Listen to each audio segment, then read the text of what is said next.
Welcome to master mind of GK. एक बार फिर से आप लोग का स्वागत है मास्टर माइंड ऑफ जीके में। फ्रेंड्स, आज हम आप लोग के लिए साइंस बायोलॉजी का मास्टर वीडियो लेकर के आए हैं। फ्रेंड्स, इसमें बहुत ही महत्वपूर्ण सवाल है जो आपका बिहार उत्पाद पुलिस के साथ साथ फायरमैन के लिए काफ़ी महत्वपूर्ण है। तो पूरा वीडियो आप लोग जरूर देखिएगा। समय बहुत कम है फ्रेंड्स, तो कोशिश करूंगा कि ज़्यादा से ज़्यादा क्वेश्चन आप लोग को मैं प्रोवाइड कराऊँ। ठीक है फ्रेंड्स, चलिए। तो वीडियो को लाइक नहीं किया फ्रेंड्स, तो वीडियो को लाइक कर दिया। चैनल पर पहली बार विजिट कर रहे हैं तो चैनल को सब्सक्राइब कर बेल आइकन को दबा दीजिएगा। शाम में आज लाइव क्लास आऊँगा फ्रेंड्स। लाइव क्लास में भी कम से कम 100 प्रश्न करेंगे और फ्रेंड्स उसमें क्या है, कमेंट नहीं पढ़ेंगे, फास्ट करेंगे। तो आप लोग लाइव क्लास में भी शाम में आप लोग जरूर जुड़िएगा। चलिए, तो वीडियो को शुरू करते हैं फ्रेंड्स। चैनल को सब्सक्राइब नहीं किए तो पुनः रिक्वेस्ट करूंगा, चैनल को सब्सक्राइब कर बेल आइकन को जरूर दबा दीजिएगा। और टेलीग्राम चैनल इस वीडियो के नीचे जो है डिस्क्रिप्शन, उसमें लिंक उसका दिया हुआ है फ्रेंड्स, उसको आप लोग जरूर ज्वाइन करके रखिएगा। चलिए, तो आज का पहला सवाल आप लोग गेस करते चलिएगा फ्रेंड्स। ये सब प्रश्न मैं बहुत बार पहले भी पढ़ा चुका हूँ, सभी को पता भी होगा, तो प्रैक्टिस करते चलिएगा। आज का पहला सवाल है, जैव विकास को सर्वप्रथम किसने समझाया? जैव विकास को सर्वप्रथम किसने समझाया था? Correct answer option number D, Lamarck ने समझाया था। दूसरा नंबर सवाल आपका है, किस वैज्ञानिक द्वारा विकास का सिद्धांत प्रस्तावित किया गया था? दो का करेक्ट आंसर क्या होगा? तो दो का करेक्ट आंसर होगा फ्रेंड्स ऑप्शन नंबर ए, चार्ल्स डार्विन ने। देखिए, चार्ल्स डार्विन ने एक बहुत ही फेमस बुक लिखे हैं जो अक्सर पूछा जाता है friends, the origin of species. The origin of species के लेखक कौन है? तो चार्ल्स डार्विन है, ये भी याद रखिएगा। और विकास का सिद्धांत, ठीक है फ्रेंड्स, विकास का सिद्धांत प्रस्तावित किया था किसने? तो चार्ल्स डार्विन ने। इन्होंने ही आपका the origin of species book भी लिखा है। तो दो का करेक्ट आंसर ऑप्शन नंबर ए होगा। तीसरा नंबर सवाल है, वनस्पति विज्ञान का जनक किसे कहा जाता है? देखिए, सभी क्वेश्चन जो एनसीईआरटी बुक से लिया गया है, सभी क्वेश्चन इंपॉर्टेंट है। वनस्पति विज्ञान का जनक किसे कहा जाता है? तीन का करेक्ट आंसर थियोफ्रेस्टस को कहा जाता है। ऑप्शन नंबर डी इसका करेक्ट आंसर हो जाएगा। चौथा नंबर, जीव विज्ञान के जनक किसे कहा जाता है? गेस करते चलिएगा फ्रेंड्स। चार का करेक्ट आंसर अरस्तु को कहा जाता है। पांचवा नंबर सवाल है, चिकित्सा शास्त्र के जनक किसे कहा जाता है? पांच का करेक्ट आंसर हो जाएगा आपका हिप्पोक्रेटिस। ऑप्शन नंबर ए इसका करेक्ट आंसर हो जाएगा। छठा नंबर सवाल आपको देखिए, योग्यतम की उत्तरजीविता के सिद्धांत का प्रतिपादन किया था, किसने किया था? छह का करेक्ट आंसर हो जाएगा फ्रेंड्स आपका ऑप्शन नंबर बी हो जाएगा, चार्ल्स डार्विन ने। देखिए, शुरू से मैं बायोलॉजी आप लोग को करवा रहा हूँ फ्रेंड्स, कोशिश करूंगा कि कल तक बायोलॉजी टोटल खत्म हो जाए। उसी तरह से इतिहास का भी 2 वीडियो मास्टर वीडियो प्रोवाइड करा चुका हूँ। सभी विषय का मैं कोशिश करूंगा एनसीईआरटी से करवा देने के लिए, इससे आपका काफ़ी फायदा होगा। तो योग्यतम की उत्तरजीविता के सिद्धांत का प्रतिपादन किसने किया था? सर्वाइवल ऑफ द फिटेस्ट, तो चार्ल्स डार्विन ने ही किया था। छह का करेक्ट आंसर आपका ऑप्शन नंबर बी हो जाएगा।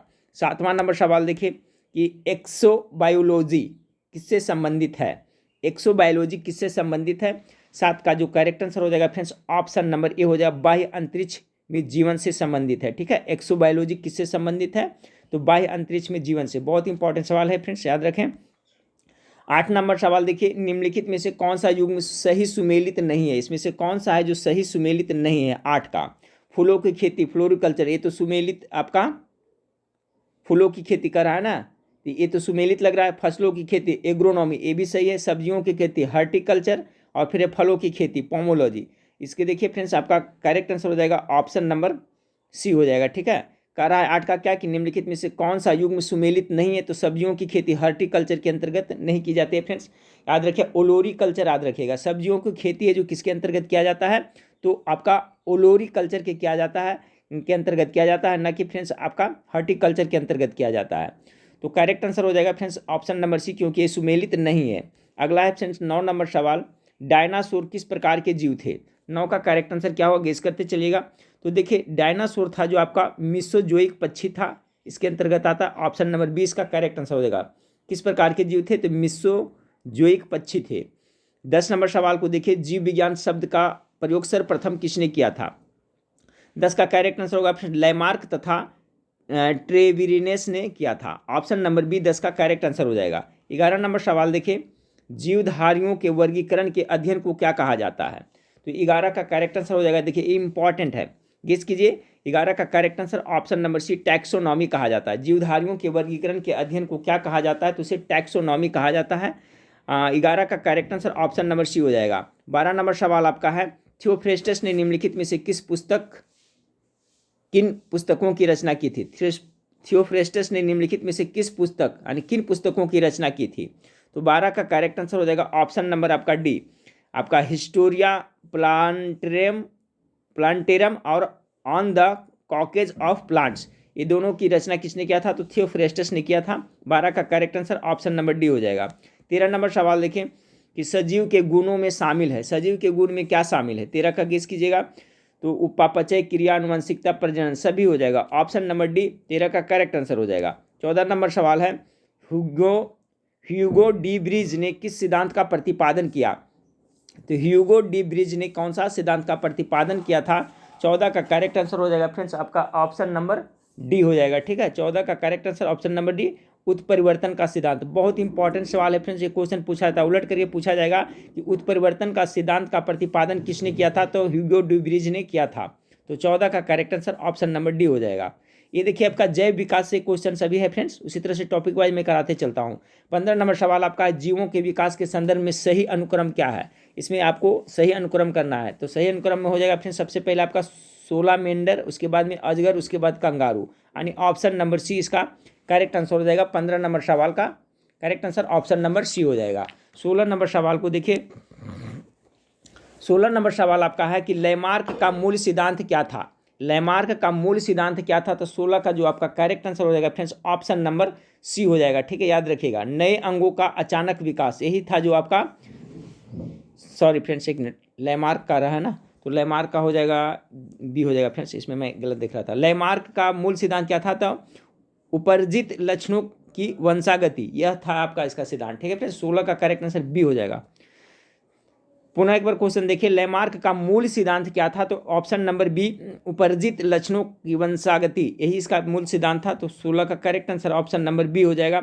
17 नंबर सवाल देखें कि जीवों में प्राकृतिक चयन का सिद्धांत किसने प्रतिपादन किया था? ठीक है, नेचुरल सिलेक्शन जिसको कह सकते हैं फ्रेंड्स, अंग्रेजी में पूछ देगा कि नेचुरल सिलेक्शन का सिद्धांत किसने दिया था? तो यही आपका चार्ल्स डार्विन ने दिया था। हिंदी में इस तरह से देगा फ्रेंड्स कि प्राकृतिक का चयन सिद्धांत, जिसको प्रकृति का वर्ण सिद्धांत भी कहते हैं, तो चार्ल्स डार्विन के द्वारा गया था। टॉप मोस्ट VVI सवाल ये अक्सर एग्जाम में पूछा जाता है। और मैं बताया था कि चार्ल्स डार्विन ने ही नेचुरल आपका द ओरिजिन ऑफ स्पीसीज, ठीक है friends, the origin of species book भी चार्ल्स डार्विन ने लिखा, इन्होंने ही आपका प्राकृतिक का वर्ण सिद्धांत दिया था। तो 17 का correct answer option number B हो जाएगा। प्राकृतिक चयन का सिद्धांत का प्रतिपादन चार्ल्स डार्विन ने किया था। 18 नंबर सवाल को देखिए कि निम्नलिखित में से किस काल में जीवन के साक्ष्य नहीं प्राप्त हुए हैं? जीवन का साक्ष्य किस काल में नहीं प्राप्त हुए हैं? 18 का करेक्ट आंसर हो जाएगा एजोइक काल में। ठीक है, एजोइक काल में आपका जीवन का साक्ष्य नहीं प्राप्त हुआ था। तो ऑप्शन नंबर डी इसका करेक्ट आंसर हो जाएगा। 19 नंबर सवाल को देखें, निम्नलिखित में से कौन सा सिद्धांत लुई पास्चर ने प्रतिपादन किया था? लुई पास्चर फ्रेंड्स जिन्होंने रेबीज के टीके का भी खोज किया है और दूध का पैस्चुराइजेशन का भी सिद्धांत दिया है इन्होंने। तो इसका करेक्ट आंसर होगा 19 का ऑप्शन नंबर सी, रोगों का रोगाणु सिद्धांत। ठीक है, निम्नलिखित में से कौन सा सिद्धांत लुई पास्चर ने प्रतिपादित किया था? तो रोगों का रोगाणु सिद्धांत, इसका करेक्ट आंसर हो जाएगा 19 का। 20 नंबर सवाल को देखिए कि न्यूक्लियो प्रोटीन्स जिनमें स्वतः द्विगुण का गुण होता है किनकी अभिक्रिया में निर्मित होते हैं?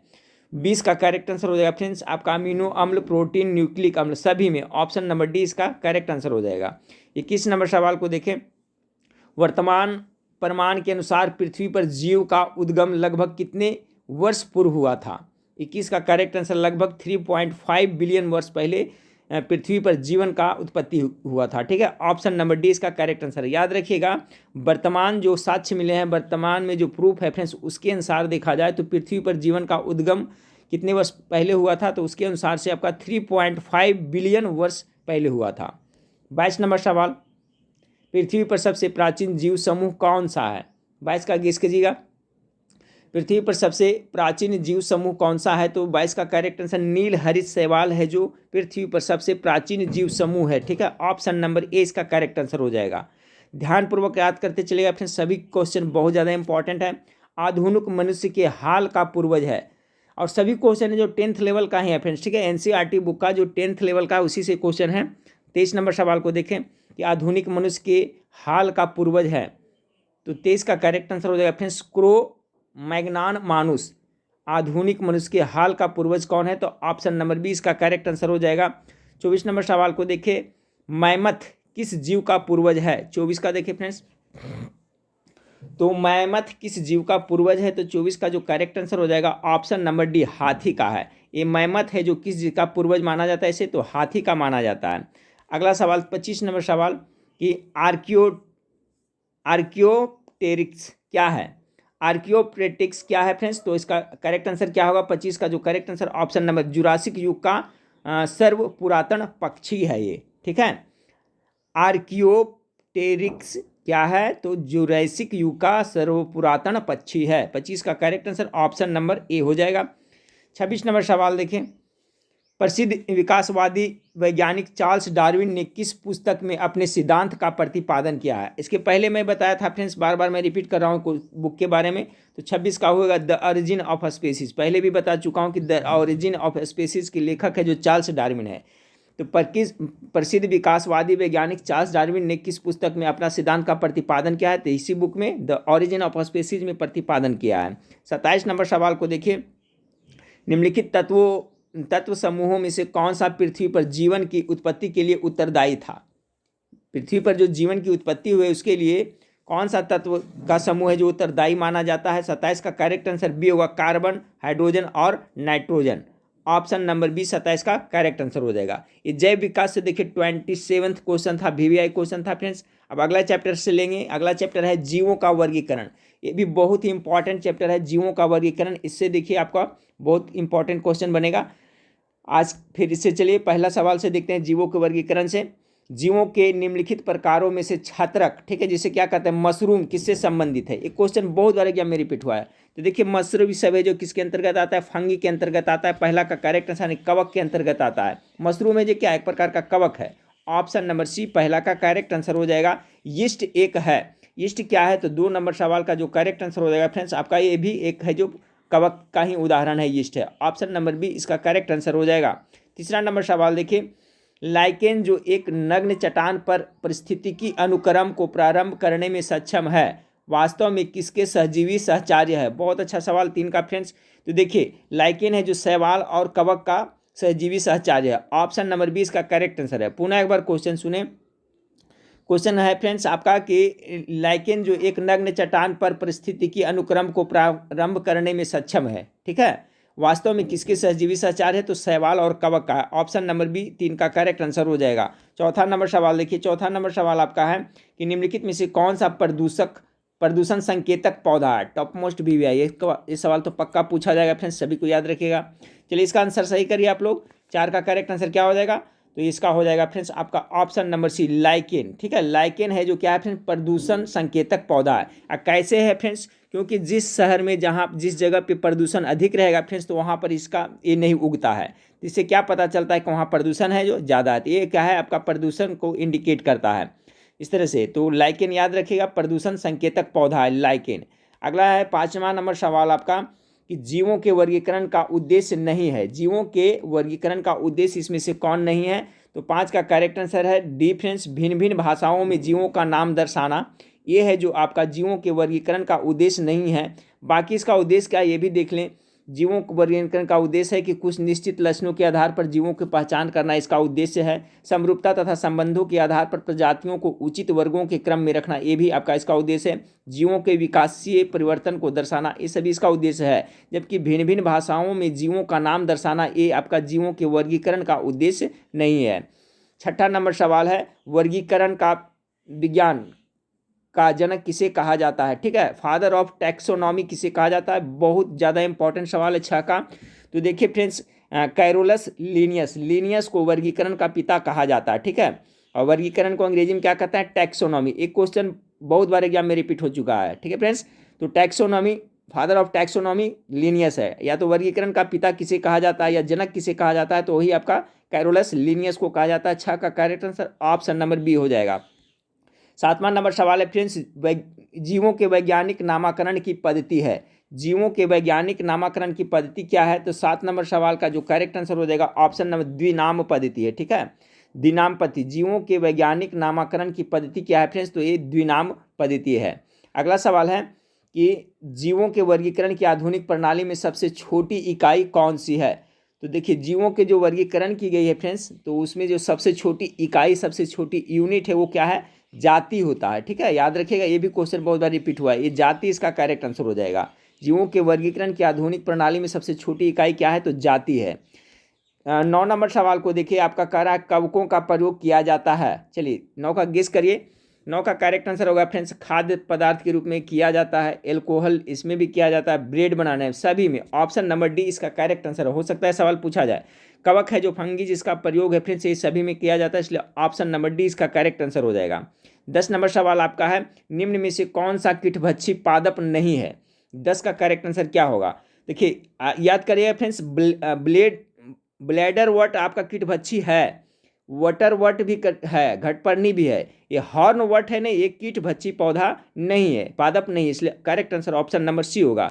10 का ही क्वेश्चन कर रहा है ना कि निम्न में से कौन सा कीटभक्षी पादप नहीं है, तो ऑप्शन नंबर सी इसका करेक्ट आंसर होगा। देखिए लास्ट समय है फ्रेंड्स, इसी तरह से पढ़ने से आपको फायदा होगा, क्योंकि फ्रेंड्स चैप्टर वाइज करेंगे तो आपका इससे काफ़ी कुछ सीखने को मिलेगा, ठीक है, और क्वेश्चन पकड़ में आएगा। बाकी प्रैक्टिस शीट में जो डाल रहा हूँ फ्रेंड्स 50 प्रश्न का फुल प्रैक्टिस शीट, वो भी मैं डालते रहूँगा, लेकिन ये मास्टर वीडियो में आपका सभी विषयों को मैं कोशिश करता हूँ फ्रेंड्स कि 2 से 3 दिन में सब मैं रिवीजन करवा दूँ। तो निम्न में से कौन सा कीटभक्षी पादप नहीं है? तो हॉर्न वट है ना जो आपका, एक कीटभक्षी पादप नहीं है। ठीक फ्रेंड्स, आप लोग वीडियो को शेयर करिएगा, व्यूज़ बहुत कम आते हैं फ्रेंड्स इतनी मेहनत करने के बावजूद भी, कंटेंट भी अच्छा रहता है फिर भी। चलिए 11 नंबर सवाल है, किस जीव विज्ञानी ने 5 जगत वर्गीकरण प्रणाली प्रस्तुत की है? बहुत अच्छा सवाल 11 का वही होगा फ्रेंड्स। देखिए 5 जगत वर्गीकरण प्रणाली प्रस्तुत व्हिटेकर के द्वारा किया गया है फ्रेंड्स, ठीक है, व्हिटेकर के द्वारा।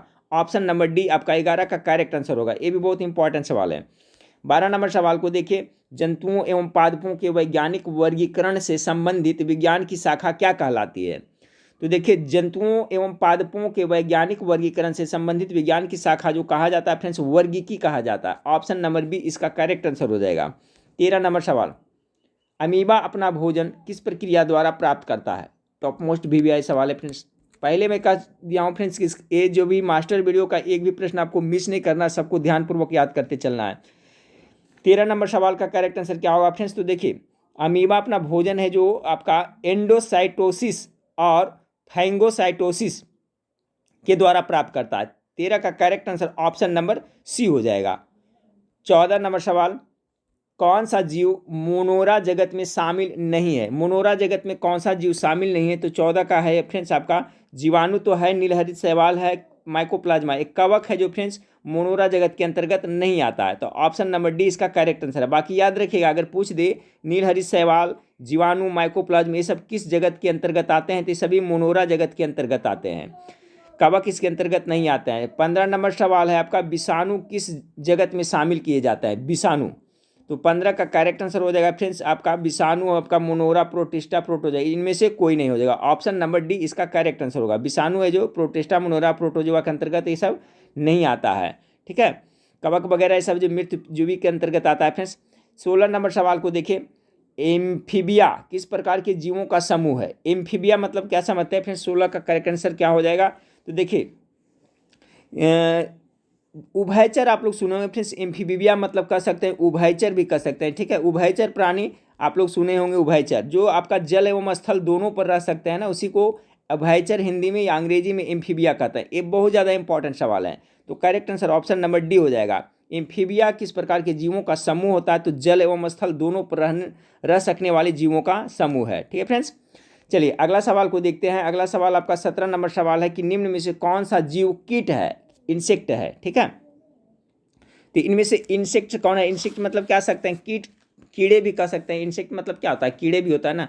तो देखिए फ्रेंड्स इसमें सिल्वर मछली है जो आपका क्या कीट के अंतर्गत आता है। बाकी तारा मछली, आरा मछली और टूना मछली ये सब ये जो कीट के अंतर्गत नहीं आता है, जबकि सिल्वर मछली है जो आपका कीट के अंतर्गत आता है। 17 का करेक्ट आंसर सी हो जाएगा। 18 नंबर सवाल को देखें, किस संघ के जीव गलफड़ों द्वारा श्वसन करते हैं? बहुत इंपॉर्टेंट है। देखिए मछली है जो अपना श्वसन कैसे करता है? गलफड़ों से करता है। तो क्वेश्चन थोड़ा सा घुमाया है कि किस संघ के जीव है जो गलफड़ों द्वारा श्वसन करते हैं? तो 18 का correct answer option number Mollusca के हो जाएगा, ठीक है। मोलास्का संघ के जितने भी जीव हैं फ्रेंड्स, जैसे मछली वगैरह उसी के अंतर्गत आता है, वो सभी जो गलफड़ों के द्वारा श्वसन करते हैं। तो 18 का correct answer option number B हो जाएगा।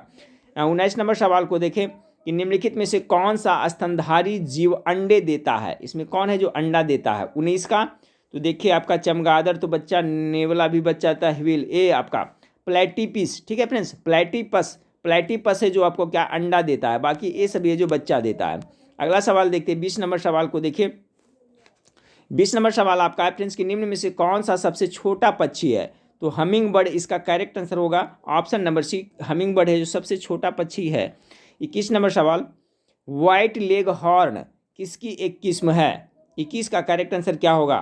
तो देखिए इसका है जो कुक्कुट का है, ठीक है फ्रेंड्स, कुक्कुट का है, कुक्कुट का ये है जो एक किस्म है। 21 का correct answer option number C हो जाएगा। 22 नंबर सवाल देखिए, 22 नंबर सवाल आपका है कि निम्न में से किस कीट का वैज्ञानिक नाम ब्लाटेरिया है? ब्लाटेरिया किसका वैज्ञानिक नाम है? 22 का करेक्ट आंसर हो जाएगा ऑप्शन नंबर बी, तिलचट्टा। याद रखिए फ्रेंड्स, तिलचट्टा है, तिलचट्टा का जो है फ्रेंड्स आपका वैज्ञानिक नाम क्या है? तो ब्लाटेरिया है। इसी का ब्लड जो होता है वाइट होता है, ठीक है, उजला होता है। तिलचट्टा का खून देखिए उजला होता है। तो 22 का correct answer option number B होगा, तिलचट्टा का वैज्ञानिक नाम है जो आपका ब्लाटेरिया है। 23 नंबर सवाल को देखिए, 23 नंबर सवाल आपका है कि गर्म रुधिर वाले जंतु, ठीक है, वार्म ब्लडेड एनिमल्स वे होते हैं जो अपने शरीर के तापक्रम को, बहुत अच्छा सवाल है फ्रेंड्स, इसी टाइप का सवाल आपको एग्जाम में पूछा जाएगा। 23 का करेक्ट आंसर क्या होगा? जो भी गर्म रुधिर वाले जंतु होते हैं फ्रेंड्स वो सदैव एक समान रहते हैं, ठीक है ना, अपने शरीर के तापक्रम को सदैव एक समान रखते हैं। 23 का correct answer option number C हो जाएगा। गर्म रुधिर वाले जंतु वे होते हैं जो अपने शरीर के तापक्रम को सदैव एक समान रखता है। 23 का करेक्ट आंसर सी हो जाएगा। 24 नंबर सवाल को देखिए, फलीदार पादपों की जड़ों में उपस्थित गांठों में पाए जाने वाले नाइट्रोजन स्थिरीकरण जीवाणु है, तो क्या उसमें कौन पाया जाते हैं फ्रेंड्स? तो उसका करेक्ट आंसर क्या होगा? 24 का करेक्ट आंसर उसे सहजीवी हो जाएगा। जो राइजोबियम होता है फ्रेंड्स, नाम सुने होंगे, वो फलीदार पादपों के जड़ों में उपस्थित गांठों में पाए जाते हैं वाले नाइट्रोजन का वो स्थिरीकरण करते हैं। वो जीवाणु होते हैं जो कौन होते हैं, क्या होते हैं? तो सहजीवी होते हैं वो, राइजोबियम उसका नाम होता है, ठीक है, राइजोबियम पाया जाता है वहाँ। तो किसके अंतर्गत आते हैं फ्रेंड्स? तो वो सहजीवी के अंतर्गत आते हैं। अगला सवाल है कि निम्न में से कौन एक वास्तविक मीन, मीन मतलब क्या होता है? मछली। देखिए फ्रेंड्स आप लोग कभी कभी मीन मतलब कंफ्यूज होते हैं, मीन मतलब ही मछली होता है। तो कहते हैं निम्न में से एक वास्तविक मछली या मीन कौन है? तो देखिए इसका करेक्ट आंसर 25 का जो करेक्ट आंसर हो जाएगा ऑप्शन नंबर सी हो जाएगा। जेली फिश है जो फ्रेंड्स आपका वास्तविक मीन के अंतर्गत आता है, वास्तविक मछली के अंतर्गत आता है। 26 नंबर सवाल को देखिए, मोनोरा जगत के जीवों के संदर्भ में निम्नलिखित कथनों पर विचार कीजिए। जो मोनोरा जगत है उसके संबंध में 26 का तो विचार करना है फ्रेंड्स। 26 का, तो इस जगत के सभी जीव में कोशिका भित्ति उपस्थित होती है। फिर है आपका फ्रेंड्स, नीलहरित शैवाल इस जगत का उदाहरण है। तो देखिए यही सही लग रहा है इसके बारे में। मोनोरा जगत के जीव के संदर्भ में कथनों पर विचार करेंगे तो नीलहरित शैवाल है जो इस जगत का उदाहरण है फ्रेंड्स, यानी ऑप्शन नंबर 20 का करेक्ट आंसर होगा। इस जगत के सभी जीव में कोशिका भित्ति ऊपर, ये आपका गलत है। तो मोनोरा जगत है जो फ्रेंड्स, नीलहरित शैवाल इसी जगत के अंतर्गत आता है। तो ऑप्शन नंबर 20 का करेक्ट आंसर हो जाएगा 26 का। 27 नंबर सवाल को देखिए, 27 नंबर सवाल आपका कह रहा है कूट वाला है। इधर आपका जीव का नाम दिया, इधर संघ का नाम दिया, इसको सुमेलित करना है 27 नंबर सवाल का। तो देखिए एक का एस्केरिस, एक मिनट फ्रेंड्स थोड़ा जूम करते हैं। 27 का एस्केरिस, एस्केरिस हो जाएगा फ्रेंड्स, जो किसके अंतर्गत आता है? तो ये आता है आपका निमिटोडा के अंतर्गत आता है। एस्केरिस है जो किसके अंतर्गत? निमिटोडा के अंतर्गत आता है। 1 का 3 हो जाएगा। उसके बाद में फ्रेंड्स मलेरिया परिजीवी, मलेरिया परिजीवी जो किसके अंतर्गत आएगा? तो बी का 4 हो जाएगा, प्रोटोजोआ के अंतर्गत आता है। घरेलू मक्खी किसके अंतर्गत आता है? तो सी का हो जाएगा, घरेलू मक्खी हो जाएगा आपका फ्रेंड्स, सी का 2 हो जाएगा, ठीक है।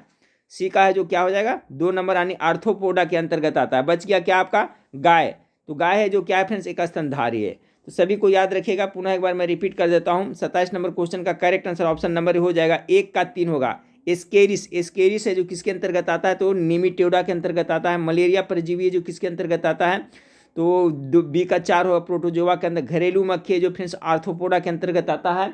और गाय जो है फ्रेंड्स आपका स्तनधारी के अंतर्गत आता है, यानी कि आपका 27 का करेक्ट आंसर ऑप्शन नंबर ये हो जाएगा। 28 नंबर सवाल देखिए, 28 नंबर सवाल आपका है कि निम्नलिखित उड़ने वाले जीवों में से कौन सा पक्षी वर्ग के अंतर्गत नहीं आता है? 28 का जो करेक्ट आंसर हो जाएगा ऑप्शन नंबर सी, चमगादड़, ठीक है। निम्नलिखित उड़ने वाले जीवों में से कौन सा पक्षी वर्ग के अंतर्गत नहीं आता है? तो चमगादड़ नहीं होता है, यह स्तनधारी होता है फ्रेंड्स, आप लोग को पता है। बाकी कौवा, चील, तोता है सब है जो उड़ने वाले जीव है, लेकिन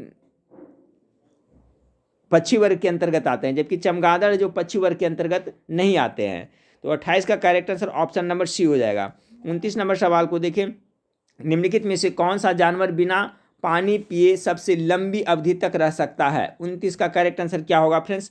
तो देखिए जनरली सभी ऊँट बताते हैं, लेकिन कंगारू चूहा उससे भी ज़्यादा दिन तक जिंदा रह सकता है। ठीक है, तो याद रखिएगा आज से, ऊँट तो बहुत दिन तक रहता है, लेकिन सबसे ज़्यादा पूछेगा तो कंगारू चूहा है जो फ्रेंड्स महीनों दिन पानी नहीं पीता फिर भी वो जिंदा रह सकता है। तो 29 का correct answer option number D होगा। अगला सवाल है फ्रेंड्स आपका 30 नंबर कि निम्नलिखित में से कौन सा एक सही वर्गीकी पदानुक्रम है। तो 30 का करेक्ट आंसर सही सबसे इसका हो जाएगा फ्रेंड्स ऑप्शन नंबर डी। जगत है, उसके बाद में संघ आएगा, उसके बाद वर्ग आएगा, उसके बाद गण आएगा, उसके बाद कुल आएगा, उसके बाद वंश आएगा, उसके बाद जाति आएगा। अब देखिए वर्गीकरण जो किया था फ्रेंड्स, तो देखिए सबसे लास्ट की एक जाति है, यही है जो इसका वर्गीकरण की इकाई माना जाता है। ठीक है, वर्गीकरण की इकाई किसे माना जाता है, तो जाति को माना जाता है। तो इसको अगर क्रम में सजाइएगा फ्रेंड्स, सही क्रम वर्गीकी का पदानुक्रम सजाइएगा तो सबसे पहले जगत आएगा, उसके बाद में जगत आएगा फ्रेंड्स संसार, जगत मतलब क्या संसार, उसके बाद में एक संघ आएगा, संघ के नीचे फिर जाइएगा तो वर्ग आएगा, वर्ग के नीचे आएगा तो गण आएगा फ्रेंड्स। ठीक है, उसके बाद में कुल आएगा, उसके बाद में वंश आएगा और लास्ट में आपका जाति आएगा। बहुत इंपॉर्टेंट सवाल है। ठीक है फ्रेंड्स, इसको याद रखिएगा, नहीं तो इसको लिख करके याद कर ले फ्रेंड्स, स्क्रीनशॉट लेकर करके, लेकिन इसको पॉइंट को जरूर याद रखना है। वर्गीकरण में सबसे पहले जगत, उसके संघ, उसके बाद वर्ग, उसके बाद गण, उसके बाद कुल, उसके बाद वंश, उसके बाद जाति। 31 नंबर सवाल आपका है नेपेथिन्स खासियाना, जिसको क्या कहते हैं घटपर्णी। देखिए नेपेथिन्स खासियाना जिसे घटपर्णी नामक दुर्लभ एवं कीटभक्षी पौधे कहाँ पाया जाता है। एक क्वेश्चन पूछा जाता है फ्रेंड्स कि घटपर्णी किस प्रकार का पौधा है, तो एक कीटभक्षी पौधा के उदाहरण है, जिसको अंग्रेजी में क्या कह सकते हैं, या तो वैज्ञानिक नाम नेपेथिन्स खासियाना भी कह सकते हैं। तो ये ज़्यादातर है जो आपका कहाँ पाया जाता है, मेघालय राज्य में पाया जाता है। ऑप्शन नंबर सी 31 का करेक्ट आंसर हो जाएगा। 32 नंबर सवाल को देखिए फ्रेंड्स कि निम्नलिखित में से कौन सा युग्म सही सुमेलित नहीं है। 32 का करेक्ट आंसर हो जाएगा आपका अमेरबल तना परिजीवी है, जी हाँ बिल्कुल परिजीवी है। तना चंदन है जो जड़ परिजीवी है। आर्किड है जो अधिपादप है। घटपर्णी जलोद्भिद, एक गलत है फ्रेंड्स, घटपर्णी तो क्या है आपका कीटभक्षी पौधा ने, जलोद्भिद के अंतर्गत नहीं आता है, तो ये सुमेलित नहीं है। 32 का correct answer option number D हो जाएगा। 33 नंबर सवाल देखिए सांप के विषदंत किसका रूपांतरित रूप है। बहुत अच्छा सवाल है फ्रेंड्स। चलिए 33 का तो देखिए फ्रेंड्स, जो सांप के विष दंत होता है ना, वो जंभिका दंत के रूपांतरित है। ऑप्शन नंबर डी बहुत ज़्यादा इंपॉर्टेंट सवाल, याद रखिएगा, मॉडरेट सवाल भी है फ्रेंड्स, कि सांप का जो विष दंत है वो किसका रूपांतरित है, तो जंभिका दंत के रूपांतरित है। 34 नंबर सवाल को देखिए। 34 नंबर सवाल, निम्नलिखित पादपों में से कौन ग्रेमिनी कुल का नहीं है। ग्रेमिनी कुल का कौन इसमें से नहीं है। 34 का करेक्ट आंसर हो जाएगा नारियल है जो ग्रेमिनी कुल के अंतर्गत नहीं आता है। तो याद रखें कि ग्रेमिनी कुल के अंतर्गत कौन कौन आता है फ्रेंड्स, तो गन्ना, जई, मक्का, ये सब है जो ग्रेमिनी कुल के अंतर्गत आता है। सबसे बड़ा अकशेरुकी का है, सबसे बड़ा अकशेरुकी है जो आपका 35 का करेक्ट आंसर स्क्विड हो जाएगा। ठीक है फ्रेंड्स, ऑप्शन नंबर ए इसका करेक्ट आंसर होगा। सबसे बड़ा अकशेरुकी कौन है, तो ऑप्शन नंबर ए इसका करेक्ट आंसर हो जाएगा। 36 नंबर, कुनैन जो मलेरिया के इलाज में प्रयोग की जाती है, सिनकोना पादप के किस भाग से प्राप्त की जाती है। 36 का गेस कीजिएगा। तो देखिए कुनैन है जो आपका छाल से प्राप्त होता है। ठीक है, सिनकोना पेड़ के छाल से प्राप्त होता है कुनैन। Option number C correct answer होगा। 37 नंबर सवाल आपका है कि सिनकोना की छाल से प्राप्त औषधि को मलेरिया के उपचार के लिए प्रयुक्त किया जाता है। बिल्कुल सही है। जिस कृत्रिम औषधि ने इस प्राकृतिक उत्पादन को प्रतिस्थापित किया वह है, तो देखिए इसमें क्या पाया जाता है, क्लोरोक्विनिन पाया जाता है, मलेरिया के उपचार के लिए दवाई है फ्रेंड्स। तो 37 का correct answer option number B होगा। जो देखिए सिनकोना की छाल से जो मलेरिया का उपचार के लिए प्राप्त होता है फ्रेंड्स, जो प्राप्त होता है उसमें क्या पाया जाता है, तो मुख्य से उसमें क्लोरोक्विनिन पाया जाता है। तो 37 का correct answer option number B हो जाएगा। अगला 38 नंबर सवाल देखिए, मलेरिया की दवाई लाने जाएगा मेडिकल में फ्रेंड्स, तो उसमें देखिए क्लोरोक्विनिन लिखा रहता है। अगला सवाल देखिए 38 नंबर सवाल है कि निम्नलिखित में से किस समूह के जीवों का डूबने से हुई मृत्यु का पता लगाने में महत्व है। किस समूह के जीव का डूबने से हुई मृत्यु का पता लगाने में महत्व है, तो 38 का correct answer option number D हो जाएगा फ्रेंड्स। इसका नाम है डायटम। क्वेश्चन पुनः एक बार समझें कि निम्नलिखित में से किस समूह के जीवों का डूबने से हुई मृत्यु का पता लगाने में महत्व है, तो डायटम इसका करेक्ट आंसर हो जाएगा। 39 नंबर सवाल आपका है कि प्राणियों के निम्नलिखित में से किस या किन संवर्गों में त्रिकोष्ठीय हृदय होता है। ठीक है फ्रेंड्स, सिंपल से पूछ रहा है कि कौन से जो आपका प्राणी है जिसके हृदय में 3 कोष्ठक 3 ब्रांच होते हैं, तो 39 का correct answer option number B हो जाएगा, उभयचर और सरीसृप। ठीक है, उभयचर और जो इतने भी सरीसृप हैं उनके हृदय में कितने ब्रांच होते हैं फ्रेंड्स, तो 3 ब्रांच होते हैं। जैसे मेढक हो गया फ्रेंड्स, तो मेढक के हृदय में कितने ब्रांच होते हैं, तो 3 ब्रांच होते हैं, क्योंकि मेढक है जो इम्फीबिया जगत के अंतर्गत आता है, उभयचर प्राणी के अंतर्गत आता है। तो याद रखिए, उभयचर और सरीसृप जो भी वर्ग के प्राणी है उसके हृदय में 3 कोष्ठक होते हैं, त्रिकोष्ठकीय हृदय होता है। जैसे मनुष्य के हृदय में कितना होता है फ्रेंड्स, तो 4 कोष्ठक होता है ना, मनुष्य के हृदय में टोटल 4 कोष्ठक होता है। ये बायां आलिंद है, ये आपका दायां आलिंद है, नीचे होता है बायां निलय और ये दायां निलय, यही 4 जो है हमारे हृदय में कोष्ठक है। 40 नंबर सवाल आपका देखिए कह रहा है, सुमेलित करना है। एक साइड में जीव है फ्रेंड्स, दूसरा साइड में आपका संघ दिया हुआ, ये भी इंपॉर्टेंट है। तो कौन सा संघ के अंतर्गत क्या आता है, देखिए 39 नंबर सवाल हो गया था ये फ्रेंड्स, आपका 40 नंबर सवाल है। तो 40 नंबर सवाल का देख लीजिए, 40 का हो जाएगा फ्रेंड्स आपका अस्पांजिला। अस्पांजिला जो फ्रेंड्स आपका पेरिफोरा के अंतर्गत आते हैं। ठीक है, हुक वर्म्स जो है आपका नीमिटोडा के अंतर्गत आते हैं। हुक वर्म्स जो हमारे पेट में आंत में होते हैं फ्रेंड्स, जिसे जोंक कहते हैं, यह जो नीमिटोडा संघ के अंतर्गत आते हैं। बिच्छू है जो किसके अंतर्गत आता है, तो बिच्छू है जो फ्रेंड्स आपका आर्थ्रोपोडा के अंतर्गत आता है। मूंगा है जो किसके अंतर्गत आता है, तो सेलिन टेट्रा के अंतर्गत आता है। तो 40 का करेक्ट आंसर होगा ऑप्शन नंबर डी। पहला का हो जाएगा फ्रेंड्स 4 नंबर, स्पंजिला का पेरिफोरा, हुकवर्म्स के हो जाएगा दूसरा का 1 हो जाएगा, बी का 1 हो जाएगा नेमिटेडा, बिच्छू हो जाएगा अर्थोपोडा, बिच्छू के हो जाएगा अर्थोपोडा। ठीक है, बिच्छू का हो जाएगा आपका अर्थोपोडा। मूंगा बच गया फ्रेंड्स, तो मूंगा जो किसके संघ के अंतर्गत आता है, तो सेलिन टेट्रा के अंतर्गत आता है। तो करेक्ट आंसर हो जाएगा ऑप्शन नंबर आपका डी। 40 का करेक्ट आंसर आपका ऑप्शन नंबर डी हो जाएगा। चलिए फ्रेंड्स 41 नंबर सवाल को देखते हैं, निम्नलिखित में से कौन सा एक यूकैरियोटिक जीव का उदाहरण नहीं है। यूकैरियोटिक जीव का उदाहरण इसमें कौन नहीं है, तो देखिए जीवाणु जितने हैं फ्रेंड्स, जो बैक्टीरिया होता है ना, वो यूकैरियोटिक जीव के अंतर्गत नहीं आता है। बाकी मानव, खमीर, यीस्ट, जो कवक वगैरह है, पादप, ये सब आता है। तो 41 का करेक्ट आंसर बी हो जाएगा। 42 नंबर सवाल को देखें, निम्नलिखित में से किस जगत या किन जगत में केवल एककोशिकीय जीव होते हैं। देखिए ये भी अच्छा सवाल है फ्रेंड्स, कौन सा जगत है जिसमें एककोशिकीय जीव आते हैं। 42 का जो करेक्ट आंसर हो जाएगा friends option number B, monera और प्रोटिस्टा दोनों में। मोनेरा और प्रोटिस्टा दोनों जगत में जो जीव होते हैं एककोशिकीय जीव होते हैं। ठीक है, तो ऑप्शन नंबर बी 42 का करेक्ट आंसर हो जाएगा। 43 नंबर सवाल को देखिए, निम्नलिखित में से कौन सा पादप कीटों से अपना आहार प्राप्त करता है। पादप मतलब पेड़ पौधा, तो कौन सा पादप है जो कीट, जिसको अंग्रेजी में क्या कहते हैं, कीटो, इंसेक्ट्स से अपना आहार प्राप्त करता है। तो 43 का जो करेक्ट आंसर हो जाएगा फ्रेंड्स आपका घटपर्णी। ठीक है, ये घटपर्णी जो क्या है आपका घटपर्णी जो फ्रेंड्स कीट खाने वाला पौधा है। ठीक है, कीटभक्षी पौधा है, तो याद रखिएगा। तो 43 का देखिए क्वेश्चन किस तरह से पूछा है इसमें कि कौन सा पादप कीटों से अपना आहार प्राप्त करता है, वही उलट दिया, तो घटपर्णी है फ्रेंड्स। अगला सवाल का देखिए 44 नंबर सवाल आपका है कि एस्टेरियस जिसे क्या कहता है, तारा मीन। मीन मतलब क्या होता है फ्रेंड्स, इसके मीन मतलब मैं बताया था, मीन मतलब क्या होता है, मछली होता है। ठीक है, मीन मतलब क्या होता है, मछली होता है, याद रखिएगा। तो देखिए एस्टेरियस जिसे तारा मछली भी कहते हैं, एकाइनस समुद्री अर्चिन और एंटीडोन समुद्री मछली, सभी जीव किस संघ के अंतर्गत आते हैं।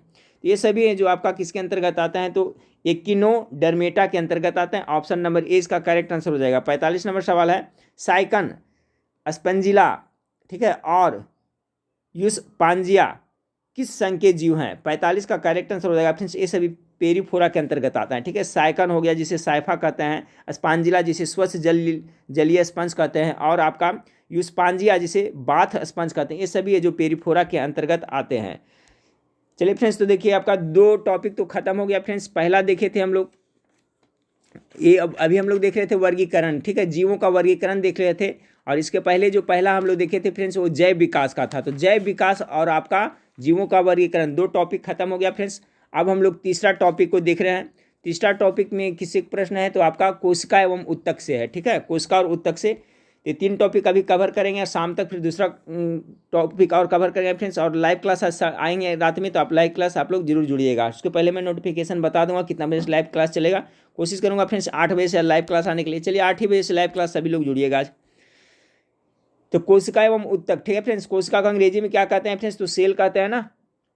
और उत्तक को अंग्रेजी में क्या कहते हैं, टिश्यू कहते हैं। ठीक है, तो सेल और टिश्यू से महत्वपूर्ण सवाल जो कि एग्जाम के दृष्टिकोण से काफ़ी महत्वपूर्ण है, तो पुनः एक से देखेंगे। ठीक है, चलिए तो पहला सवाल को देखते हैं। पहला सवाल आपका है कि जीवन की मूलभूत इकाई क्या है। ठीक है, मूलभूत इकाई क्या है, यानी जीवन की इकाई या यूनिट पूछा जा रहा है। एक क्वेश्चन भी बहुत बार एग्जाम में रिपीट हुआ है, तो पहला का करेक्ट आंसर हो जाएगा फ्रेंड्स आपका ऑप्शन नंबर कोशिका। ठीक है, कोशिका है जो मूलभूत इकाई है, तो सबसे छोटी इकाई भी कह सकते हैं। तो जीवन की मूलभूत इकाई जो आपका कोशिका है, और कोशिकाओं के समूह को ही क्या कहा जाता है, टिश्यू कहा जाता है, उत्तक कहा जाता है। ठीक है, तो पहला का करेक्ट आंसर हो जाएगा फ्रेंड्स आपका ऑप्शन नंबर ए हो जाएगा। दूसरा नंबर सवाल आपका है कि निम्नलिखित में से कौन सा कोशिका अंग पादप कोशिका में पाया जाता है। पादप कोशिका यानी पेड़ पौधे वाले कोशिका में पाया जाता है, किंतु जंतु कोशिका में नहीं पाया जाता है। ये भी सवाल बहुत बार एग्जाम में रिपीट हुआ है। दो का करेक्ट आंसर हो जाएगा फ्रेंड्स ऑप्शन नंबर ए क्लोरोप्लास्ट। ये क्लोरोप्लास्ट है जो आपका पादप कोशिका में तो पाया जाता है पेड़ पौधों में, लेकिन जंतु में नहीं पाया जाता है। तीसरा नंबर सवाल को देखिए, कोशिका का जीवित अंश जीव द्रव्य कहलाता है, यह किससे निर्मित होता है। ठीक है, देखिए कोशिका का जीवित अंश क्या कहलाता है, जो प्रोटोप्लाज्म होता है फ्रेंड्स, जीव द्रव्य कहलाता है। तो ये जो प्रोटोप्लाज्म या जीव द्रव्य है किससे निर्मित होता है। क्वेश्चन डायरेक्ट ये भी पूछा जाता है कि जीव द्रव्य किसके बने होते हैं। तो तीन का correct answer option number D होगा फ्रेंड्स, जो आपका हो जाएगा कोशिका द्रव्य, केंद्रक द्रव्य तथा अन्य कोशिका अंगों से मिलकर करके प्रोटोप्लाज्म अर्थात जीव द्रव्य बने होते हैं। चौथा नंबर सवाल को देखें, निम्नलिखित में से किन कोशिकाओं में नाभिक नहीं होता है। नाभिक किस में नहीं होता है, ठीक है, न्यूक्लियस किस में नहीं होता है। चार का करेक्ट आंसर हो जाएगा ऑप्शन नंबर लाल रक्त कोशिका। लाल रक्त कोशिका में नाभिक नहीं होता है। लाल रक्त कोशिका फ्रेंड्स आरबीसी, जिसका जीवन काल है जो 120 दिन के लगभग होता है। ठीक है, इसका निर्माण बोन मैरो अस्थि मज्जा में आपका होता है। ठीक है फ्रेंड्स, इसका निर्माण लाल रक्त का निर्माण बोन मैरो में होता है, और इसका कब्रगाह स्प्लीन प्लीहा में होता है। ठीक है, प्लीहा में होता है और लीवर यकृत में भी होता है। तो इसका पूछा जाता है लाल रक्त का जीवन काल तो 120 दिन रखेगा। और WBC जो वाइट ब्लड कार्प्लेसेस है, इसका जीवन काल 3 से 4 दिन होता है। ठीक है, तो याद रखिएगा ये। और याद रखिएगा फ्रेंड्स कि लाल रक्त कोशिका में नाभिक नहीं होता है। तो ऑप्शन नंबर बी 4 का करेक्ट आंसर हो जाएगा। पांचवा नंबर सवाल देखिए, निम्नलिखित में से किस कोशिकांग को आत्मघाती थैली कहा जाता है। ठीक है, नहीं तो आत्महत्या का थैली या तो सुसाइड बैग किसे कहा जाता है, तो लाइसोसम कोशिका, लाइसोसम को क्या कहा, आत्महत्या की थैली या सुसाइड बैग कहा जाता है। पाँच का करेक्ट आंसर ऑप्शन नंबर ए हो जाएगा फ्रेंड्स। जैसे माइटोकॉन्ड्रिया का ऊर्जा गृह कहा जाता है, उसी तरह से लाइसोसोम को आत्महत्या की थैली कहा जाता है। छठा नंबर सवाल को देखिए, निम्नलिखित उत्तक प्रकारों में किसमें संकुचनशील प्रोटीन होते हैं। संकुचनशील प्रोटीन किसमें होते हैं, बहुत ज़्यादा इंपॉर्टेंट सवाल है फ्रेंड्स। जे भी पेशी उत्तक होते हैं ना, पेशी उत्तक में ये संकुचनशील प्रोटीन होते हैं। तो छह का correct answer option number B हो जाएगा। सात नंबर सवाल को देखिए, यह श्वसन श्रृंखला का उपयोग कर पादप कोशिकाओं में ऊर्जा का उत्पादन करता है, कौन। तो सात का correct answer option number B mitochondria. Mitochondria श्वसन श्रृंखला का उपयोग कर पादप कोशिकाओं में ऊर्जा का उत्पादन करता है। हमारे शरीर में जो ऊर्जा निकलता है फ्रेंड्स ATP के रूप में निकलता है फ्रेंड्स, एनासाइन ट्राइफॉस्फेट के रूप में निकलता है, ये भी याद रखिएगा, ATP के रूप में। माइटोकॉन्ड्रिया को इसलिए फ्रेंड्स ऊर्जा गृह कहा जाता है, पावर हाउस ऑफ सेल भी कहा जाता है। 8 नंबर सवाल फ्रेंड्स देखिए, वीडियो को जो लाइक नहीं है फ्रेंड्स, वीडियो को लाइक कर दिएगा। इतनी मेहनत आप लोग के लिए कर रहे हैं तो कम से कम एक लाइक जरूर बनता है फ्रेंड्स। और वीडियो को शेयर करिए ग्रुप में, आप अपने जो इतने भी है संबंधित उनके पास शेयर करिए फ्रेंड्स। ठीक है, 8 नंबर सवाल देखिए क्या है कि सर्वप्रथम DNA को किसने पृथक किया था, DNA को। ठीक है, 8 का करेक्ट आंसर हो जाएगा फ्रेंड्स फ्रेडरिक मीसर ने किया था। 8 का जो करेक्ट आंसर हो जाएगा option number A Friedrich Miescher ने है जो आपका फ्रेंड्स सर्वप्रथम इसको पृथक किया था। 9 नंबर सवाल को देखिए, 9 नंबर सवाल आपका है और लाइव क्लास चलेगा फ्रेंड्स, तो यही बुक से चलेगा फ्रेंड्स, क्योंकि अभी लास्ट समय में इसी से पढ़ने में आप लोग को फायदा है। और कोई चैप्टर पकड़ करके चलेंगे फ्रेंड्स, जिससे 2-4 चैप्टर है जो एक दिन में कवर करेंगे। ठीक है, 9 नंबर सवाल देखिए, वह सबसे छोटा जीव कौन सा है जो स्वयं विकास एवं प्रजनन करने में समर्थ है। 9 का करेक्ट आंसर हो जाएगा ऑप्शन नंबर ए माइकोप्लाज्म। ठीक है फ्रेंड्स, माइकोप्लाज्म क्या है, ऐसा जीव है जो स्वयं विकास एवं प्रजनन करने में समर्थ है, माइकोप्लाज्म। बहुत अच्छा सवाल है, तो 9 का करेक्ट आंसर ऑप्शन नंबर ए हो जाएगा। 10 नंबर सवाल को देखें, यूकैरियोटिक कोशिका में प्लाज्मा झिल्ली किस पदार्थ से निर्मित होती है। बहुत ज़्यादा इंपॉर्टेंट सवाल। देखिए, तो जो यूकैरियोटिक कोशिका होता है उसमें जो प्लाज्मा झिल्ली होता है फ्रेंड्स, वो फॉस्फोलिपिड किससे बने होते हैं, फॉस्फोलिपिड से बने होते हैं। ऑप्शन नंबर 10 का एक करेक्ट आंसर हो जाएगा। 11 नंबर सवाल को देखें, कि किस वैज्ञानिक ने जीव द्रव को जीवन का भौतिक आधार कहा था। टॉप मोस्ट वीवीआई सवाल, ठीक है फ्रेंड्स। जो सवाल मैं बता रहा हूँ फ्रेंड्स, ये सब सवाल बहुत बार एग्जाम में रिपीट हुआ और यही सबसे क्वेश्चन मिला जुला करके पूछा जाता है, इसलिए सभी को आपको याद करना होगा। तो किस वैज्ञानिक ने जीव द्रव को जीवन का भौतिक आधार कहा है? 11 का करेक्ट आंसर हैक्सले ने कहा है, ठीक है। ऑप्शन नंबर बी इसका करेक्ट आंसर हो जाएगा। 12 नंबर सवाल को देखिए। 12 नंबर सवाल आपका, जीवों में अत्यधिक विविधता का क्या कारण है? गेस करिए 12 नंबर सवाल का करेक्ट आंसर आपका क्या होगा। तो 12 नंबर सवाल इसका जो करेक्ट आंसर हो जाएगा फ्रेंड्स, ऑप्शन नंबर सी हो जाएगा, ठीक है। उत्परिवर्तन। जीवों में अत्यधिक विविधता का क्या कारण है? तो आपका 12 का करेक्ट आंसर हो जाएगा friends, option number C. 13 number सवाल को देखिए, प्लाज्मा झिल्ली किन पदार्थों से निर्मित होती है? 13 का तो देखिए फ्रेंड्स, ये आपका है जो प्रोटीन से भी, और बहुत ज़्यादा इंपॉर्टेंट सवाल है। प्लाज्मा झिल्ली है जो फ्रेंड्स आपका प्रोटीन और लिपिड दोनों से निर्मित होते हैं। तो 13 का correct answer option number D हो जाएगा, ठीक है। प्लाज्मा झिल्ली किन पदार्थ से निर्मित होती है? तो लिपिड और प्रोटीन दोनों से, इसलिए ऑप्शन नंबर डी इसका करेक्ट आंसर होगा, ए तथा बी। अब देखिए अगला सवाल है फ्रेंड्स आपका, कोशिका यहाँ पर दिया हुआ है मिलान करने के लिए। निम्नलिखित जीवों की कोशिका भित्ति एवं उसके निर्माणकर्ता पदार्थ के आधार पर वर्गों को सुमेलित करके सही विकल्प का चयन करें। अब देखिए यहाँ पर सवाल नंबर 14। तो 14 है फ्रेंड्स, तो देखिए इसका है क्या? पादप कोशिका भित्ति। तो पादप कोशिका भित्ति जो किसका बना होता है? सेलुलोज का होता है, यानी कि 1 का 4 हो जाएगा। 1 का 4 देखिए इसमें इस तरह से भी छाटा जाता है। 1 का 4 देखिए इसमें चल रहा है और इसमें चल रहा है, चलिए मिलाते चलिएगा। इसी तरह से छाटिएगा इसमें, यानी इस कहने का मतलब फ्रेंड्स एक भी पता है तो ए तो इसका आंसर नहीं हो सकता है और बी भी नहीं हो सकता। बच गया कौन कौन? ए और डी। एग्जाम में इसी तरह से करना है फ्रेंड्स। जीवाणु कोशिका भित्ति किसका बना होता है? ठीक है, तो जीवाणु कोशिका भित्ति जो बना होता है आपका पेप्टिडोग्लाइकन का बना होता है, यानी कि बी का 2 देखिए किसमें है? इसमें है नहीं, यानी करेक्ट आंसर आपका देखिए पकड़ा गया। इसी तरह से आपको छाटना रहता है। अब यहाँ से मिला ले फ्रेंड्स, तो 14 का हो गया, तो 1 का है, तो 1 का हो गया आपका किसका? 4 होगा सेलुलोज का। जीवाणु को कोशिका भित्ति यानी 2 हो जाएगा फ्रेंड्स। फिर सी का 3 है, तो सी का शैवाल की कोशिका भित्ति किसकी बनी होती है? तो सी का 3 होगा फ्रेंड्स, इसका ए हो जाएगा। ग्लाइकोप्रोटीन का बना होता है। बच गया कवक की कोशिका भित्ति किसकी बनी होती है? ए आपका काइटिन की बनी होती है। ये सवाल बहुत ज़्यादा इंपॉर्टेंट है, सभी को मैं एक बार पुनः रिपीट करूंगा, सबको याद कर लीजिएगा फ्रेंड्स एक बार पुनः से। पादप कोशिका की भित्ति, पादप कोशिका है उसका कोशिका भित्ति किससे बना होता है? तो सेलुलोज की बनी होती है फ्रेंड्स। कवक की कोशिका भित्ति किसकी? तो काइटिन की बनी होती है। बच गया फ्रेंड्स आपका बी, जीवाणु को कोशिका भित्ति है जो किसके? तो पेप्टिडोग्लाइकन का बना होता है। बच गया आपका शैवाल की कोशिका भित्ति, तो ये आपका ग्लाइकोप्रोटीन से बना होता है। ठीक है फ्रेंड्स, ये सभी को आप लोग याद कर ले लिख करके। 15 नंबर सवाल है, कोशिका सिद्धांत प्रस्तुत करने वाले वैज्ञानिक कौन थे? कोशिका का सिद्धांत, सेल थ्योरी किसने दिया था? 15 नंबर सवाल का करेक्ट आंसर क्या होगा? एक मिनट फ्रेंड्स, थोड़ा सा पानी पी लेते हैं। 15 नंबर सवाल देखिए फ्रेंड्स, गेस कीजिए इसका करेक्ट आंसर क्या होगा। मैं इसका करेक्ट आंसर आप लोग को बताता हूं।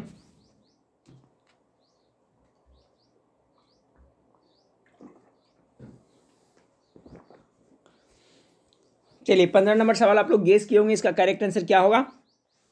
तो देखिए 15 का है, क्वेश्चन क्या कर रहा है फ्रेंड्स? कोशिका का सिद्धांत का प्रतिपादन किसने किया था ना, प्रस्तुत किसने किया था? 15 का करेक्ट आंसर सी हो जाएगा, option number C, MJ Schleiden एवं थियोडोर स्वान ने। ठीक है ना, यानी स्लाइडेन और स्वान देता है, कहीं कहीं ऑप्शन में देखिएगा शॉर्ट में देता है। ठीक है फ्रेंड्स, कोशिका सिद्धांत का प्रतिपादन किसने किया था? तो यही देगा आपका स्लाइडेन और स्वान। पूरा नाम इसका देख लिए फ्रेंड्स, क्या है? एमजे स्लाइडेन एवं थियोडोर स्वान ने किया था। 16 नंबर सवाल देखिए इस टाइप के क्वेश्चन में एक क्वेश्चन में बहुत कुछ सीखने को मिलता है, तो इसको ध्यानपूर्वक देखिएगा। 16 नंबर सवाल, निम्नलिखित वर्गों को सुमेलित करके सही उत्तर का चयन करना है। सबसे बड़ी पादप कोशिका कौन है? ठीक है, 16 का, तो सबसे बड़ी पादप कोशिका है जो फ्रेंड्स आपका पादप कोशिका कह रहा है ना, तो पहला का जो करेक्ट आंसर होगा फ्रेंड्स ऑप्शन नंबर, पहला का ए का जो हो जाएगा फ्रेंड्स, एक का हो जाएगा जो 1 होगा। ठीक है, सबसे बड़ी पादप जो कोशिका है वो किसका नाम क्या है? तो कार्लोपोटैक्सीफोलिया नाम है। पुरुषों में सबसे छोटी कोशिका कौन है? तो इसका जो होगा फ्रेंड्स 4 हो जाएगा, यानी बी का 4, यानी बी का 4 है शुक्राणु है। पुरुषों में सबसे छोटी कोशिका जो आपका शुक्राणु है। उसके मानव में सबसे बड़ी कोशिका कौन सा है फ्रेंड्स? तो मानव में जो सबसे बड़ी कोशिका देखा जाए तो आपका तंत्रिका कोशिका हो जाएगा ना, तंत्रिका कोशिका हो जाएगा। बच गया सबसे बड़ी कोशिका कौन है? तो ये शुतुरमुर्ग हो जाएगा, शुतुरमुर्ग का अंडा सबसे बड़ा। यानी 16 का जो करेक्ट आंसर होगा 1 का 1, बी का 4, ऑप्शन नंबर सी इसका करेक्ट आंसर हो जाएगा। ठीक है, चलिए एक बार पुनः मैं रिपीट कर देता हूं फ्रेंड्स, तो क्लियर हो जाएगा कॉन्सेप्ट। आंसर आपका ए है। तो एक का क्या बता रहा है? ए बता रहा है। तो सबसे बड़ी पादप कोशिका कौन सा है? तो उसका नाम है कार्लोपोटैक्सीफोलिया। सबसे बड़ी पादप, पादप मतलब समझ रहा है ना, पेड़ पौधा, उसका कोशिका पूछेगा तो ऑप्शन नंबर ए कार्लोपोटैक्सीफोलिया हो जाएगा। पुरुषों में सबसे छोटी कोशिका अगर देखा जाए तो कौन सा है? ये आपका 1, 2 का 4 है, शुक्राणु है। पुरुषों में सबसे छोटी कोशिका क्या है? तो ये शुक्राणु हो जाएगा। अब मानव में सबसे बड़ी कोशिका देखा जाए तो तंत्रिका तंत्र की कोशिका है जो सबसे बड़ी कोशिका है। अगर पूछा जाए तंत्रिका तंत्र की इकाई क्या है फ्रेंड्स, तो उसको हम लोग क्या कहते हैं? न्यूरॉन कहते हैं। याद रखिएगा, तंत्रिका तंत्र की इकाई है, इसे हम क्या कहते हैं? न्यूरॉन कहते हैं। ये भी पूछा जाता है। तो हम लोग देख लिए मानव में सबसे बड़ी कोशिका तंत्रिका तंत्र की कोशिका। अब सबसे बड़ी कोशिका ऑल ओवर पूछा जाए, सबसे डायरेक्ट की सबसे बड़ी कोशिका, तो शुतुरमुर्ग का अंडा होता है ना, वो संसार में सबसे बड़ी कोशिका का उदाहरण है। तो करेक्ट आंसर 16 का सी हो जाएगा। 17 नंबर सवाल आपका है, एक में आपका केंद्रक की खोज किसने किया था? यानी एक खोज करता है। ठीक है फ्रेंड्स, आपका सुमिलित करना है। चलिए खोजिए, ये बहुत इंपॉर्टेंट है भी है फ्रेंड्स। सवाल नंबर 17 का, तो देखिए एक का केंद्रक का खोज किसने किया था? केंद्रक का खोज किया था, तो देखिए इसका 17 का जो करेक्ट आंसर हो जाएगा फ्रेंड्स, एक केंद्रक का खोज रॉबर्ट ब्राउन ने किया था। ठीक है, पकड़ में आ रहा है? 2 किस्में, देखिए यहीं से पकड़ में आ गया। देखिए आप लोग एग्जाम में इस तरह से चालाकी करना है फ्रेंड्स आप लोग को, कि अगर इसमें से एक भी पता है तो उससे हम लोग सही आंसर छाट सकते हैं। अब देखिए केंद्रक का खोज एक का, तो एक है तो रॉबर्ट ब्राउन जानते हैं। तो 2 देखिए तो कौन सा ऑप्शन? इसमें नहीं दिया है, एक नहीं, इसमें भी नहीं दिया, 1 का 2, इसमें भी नहीं। तो देखिए तो करेक्ट आंसर हो गया ना। तो केंद्रक का खोज किसने किया? Robert brown. अब मिलाते चल जाइए। जीव द्रव की खोज किसने किया? तो बी का 3, इसका हो जाएगा बी का 3 यानी डुजार्डिन ने। फिर जीव द्रव का नामकरण किसने किया था? तो सी का हो जाएगा क्या फ्रेंड्स? आपका सी का 1 हो जाएगा, यानी नामकरण किसने किया था? पुरकिंजे ने। राइबोसोम की खोज किसने किया था फ्रेंड्स? तो बच गया आपका कौन? जेई पायलेट ने। चलिए एक बार पुनः रिपीट कर देता हूं फ्रेंड्स, बहुत इंपॉर्टेंट है। केंद्रक का खोज किसने किया था? रॉबर्ट ब्राउन ने किया था। जीव द्रव का खोज किसने किया था? तो जीव द्रव का खोज किया था डुजार्डिन ने। जीव द्रव का नामकरण किसने किया था? पुरकिंजे ने। राइबोसोम की खोज किसने किया था? तो जेई पायलेट ने राइबोसोम का खोज किया था। राइबोसोम जिसे प्रोटीन का फैक्ट्री भी कहा जाता है फ्रेंड्स। राइबोसोम है जो प्रोटीन संश्लेषण के लिए बहुत ही इंपॉर्टेंट है, प्रोटीन का फैक्ट्री है, राइबोसोम को ही कहा जाता है। 18 नंबर सवाल आपका है, किस जीव की कोशिकाओं में कोशिका भित्ति नहीं पाई जाती है? सेल वॉल नहीं पाई जाती है। तो कोशिका भित्ति किस में नहीं पाया जाता है? चलिए तो इसका तो सब बना लिए होंगे फ्रेंड्स मेरे ख्याल से। मानव में पाया जाता है? नहीं, पादप कोशिका में कोशिका भित्ति पाया जाता है, यही तो मुख्य अंतर है। देखिए जितने भी पादप कोशिका उसमें आपका कोशिका भित्ति पाया जाएगा, लेकिन मानव में कोशिका भित्ति बिल्कुल नहीं पाया जाता है। ऑप्शन नंबर 20 का करेक्ट आंसर हो जाएगा। 19 नंबर सवाल है, कोशिका सिद्धांत का अपवाद है क्या है? कोशिका सिद्धांत का अपवाद क्या है? ये ऑप्शन नंबर बी विषाणु है जो फ्रेंड्स कोशिका सिद्धांत का अपवाद है। अगला है 20 नंबर सवाल, मानव शरीर में पाई जाने वाली सबसे छोटी कोशिका कौन सी है? छोटी कोशिका पूछा जा रहा है। अभी मैं बताया था सबसे बड़ी कोशिका तो तंत्रिका तंत्र की कोशिका है जो सबसे बड़ी कोशिका है, लेकिन सबसे छोटी कोशिका कहेगा फ्रेंड्स वो भी था आपका 20 का, ये शुक्राणु है जो सबसे छोटी कोशिका है। तो चलिए यहाँ पर 2 क्वेश्चन है, दोनों इंपॉर्टेंट है। अगर पूछा जाए मानव शरीर में पाई जाने वाली सबसे छोटी कोशिका कौन है, तो शुक्राणु हो जाएगा। और सबसे बड़ी पूछेगा तो तंत्रिका तंत्र की कोशिका हो जाएगा। ठीक है, तंत्रिका तंत्र की सबसे बड़ी और शुक्राणु वाला जो आपका क्या हो जाएगा? सबसे छोटा। 21 नंबर सवाल को देखिए, निम्नलिखित में प्रारंभिक तथा सरल संरचना वाली कोशिकाएं कौन सी है? 21 का करेक्ट आंसर क्या होगा फ्रेंड्स? कि निम्नलिखित में प्रारंभिक तथा सरल संरचना वाली कोशिकाएं कौन सी है? 21 का जो करेक्ट आंसर हो जाएगा friends option number C prokaryotic कोशिकाएं। निम्नलिखित में प्रारंभिक तथा सरल संरचना वाली कोशिकाएं कौन है? तो प्रोकैरियोटिक कोशिकाएं इसका करेक्ट आंसर हो जाएगा। 22 नंबर सवाल को देखिए, पूर्ण विकसित कोशिकाओं का प्रकार है। 22 का करेक्ट आंसर हो जाएगा जो यूकैरियोटिक कोशिका है, जो पूर्ण विकसित कोशिका का प्रकार है। ऑप्शन नंबर ए 22 का करेक्ट आंसर हो जाएगा। 23 नंबर सवाल को देखिए, 23 नंबर सवाल आपका है, पादप कोशिका जंतु कोशिकाओं में किसकी अनुपस्थिति के कारण भिन्न होता है? टॉप मोस्ट VVI सवाल है ये। देखिए, तो अगर देखा जाए फ्रेंड्स ऑप्शन के हिसाब से, तो पादप कोशिका जो होता है पेड़ पौधे वाले, और जंतु कोशिका जो होता है उसमें किसकी अनुपस्थिति है? तारक केंद्र, ठीक है, सेंट्रियोल इसके कारण होता है, ठीक है। 23 का करेक्ट आंसर हो जाएगा, इसके अनुपस्थिति कारण भिन्न होती है, तो तारक केंद्र या सेंट्रियोल इसका करेक्ट आंसर होगा। पादप कोशिका जंतु कोशिकाओं से किसकी अनुपस्थिति के कारण भिन्न होती है? तो देखिए आपका इसके कारण, ठीक है, तारक केंद्र या सेंट्रियोल के कारण। अगला 24 नंबर सवाल कि राइबोन्यूक्लियो प्रोटीन कण किससे कहा जाता है? राइबोन्यूक्लियो प्रोटीन कण किसको कहा जाता है? तो 24 का हो जाएगा राइबोसोम को कहा जाता है। ऑप्शन नंबर बी इसका करेक्ट आंसर हो जाएगा, ठीक है, राइबोन्यूक्लिक प्रोटीन कण, क्योंकि फ्रेंड्स प्रोटीन का फैक्ट्री इसी को कहा जाता है, राइबोसोम को। सौर ऊर्जा ATP में बदलती है, चलिए ATP एनासाइड ट्राइफॉस्फेट, ये आपको पता है फ्रेंड्स, तो 25 का करेक्ट आंसर बी होगा, क्लोरोप्लास्ट में। सौर ऊर्जा ATP में बदलती है, किसमें? तो क्लोरोप्लास्ट में। 25 का बी। 26 नंबर सवाल को देखिए, 26 नंबर सवाल आपका है, मानव शरीर में कोशिकीय पाचन में अधिकतम NTP अणुओं का निर्माण किस चरण में होता है? 26 का करेक्ट आंसर हो जाएगा फ्रेंड्स ऑप्शन नंबर क्रेब्स चक्र में होता है। मानव शरीर में कोशिकीय पाचन में अधिकतम जो ATP अणुओं का निर्माण होता है वो क्रेब्स चक्र में होता है। 26 का 20। 27 नंबर सवाल है आपका कि निम्नलिखित में से कौन सा विषय जनसंख्या एवं मानव समुदायों के महत्वपूर्ण आंकड़ों के अध्ययन से संबंधित है?